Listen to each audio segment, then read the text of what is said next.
पण हे किती वर्षापासूनची परंपरा आहे महाप्रसादाची?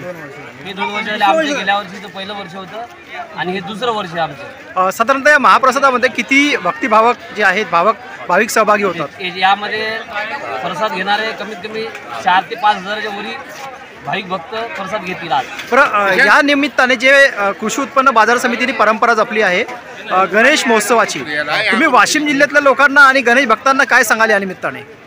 यानिमित्त आम्ही हेच आवाहन करीन की आम्ही जे रक्तदान ठेवत असतो दरवर्षी, आम्हाला रक्तदानामध्ये यांनी सहकार्य करावे सगळे भाविक भक्तांनी. आणि रक्तदान झाल्याच्या नंतर आमचा महाप्रसाद असते, त्याच्याही आम्हाला महाप्रसाद त्यांनी लाभला. काल आम्ही रक्तदान केलं, त्यामध्ये आमचे 251 बॅग आम्ही रक्तदान सरकारी दवाखान्याला विक्रमी असा आकडा आम्ही पार केलेला आहे, सरकारी दवाखान्याला दिलेला आहे. पण अशा पद्धती जे उपक्रम आहेत हे तुम्ही पुन्हा याच्यामध्ये या उपक्रमामध्ये सामाजिक उपक्रमामध्ये वाढ करावी आणि नवीन उपक्रम सुरू करावे, त्या दृष्टीने काही प्रयत्न सुरू आहेत का? 100% सर. आम्ही दरवर्षी काहीतरी नवीन जे कार्यक्रम असतील ते आम्ही दरवर्षी याच्यामध्ये वाढवत राहील आणि दरवर्षी करत राहील. बरं, याच्यामध्ये गोरगरीब माणूस आहे, सामान्य भक्तिभावक आहेत. या भक्तिभावकांना याचा फायदा कसा होईल त्या दृष्टिकोनातून कुठले प्रयत्न आपण करता?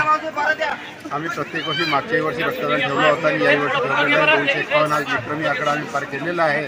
यामध्ये आम्ही 35 उत्साह म्हणजे उत्साह वाढवायचा, लोकांमध्ये जागरूकता निर्माण होईल त्यासाठी आम्ही 35 प्रोत्साहनपर बक्षिसे सुद्धा दिलेली आहे. आणि येणाऱ्या वर्षी हा आमचा विक्रमी आकडा राहिलेला आणि येणाऱ्या वर्षी सुद्धा ही परंपरा आमची विक्रमी आकड्याची आम्ही कायम ठेवू असं आमचं म्हणणं. बरं, वाशिम जिल्ह्याची परंपरा जी आहे ही संपूर्ण धार्मिक जे लोक आहेत एका गुण्यागोविंदाने राहतात. या गणेशोत्सवानिमित्त तुम्ही काय विनंती करणार? विनंती अशी आहे की समाजातले सगळ्यांनी एकत्र येऊन एकजूट येऊन सगळे कामं करावे. 1 आणि 1 11 1 होत असते. गणपतीच्या माध्यमातून सगळ्यांना माहीत पडते.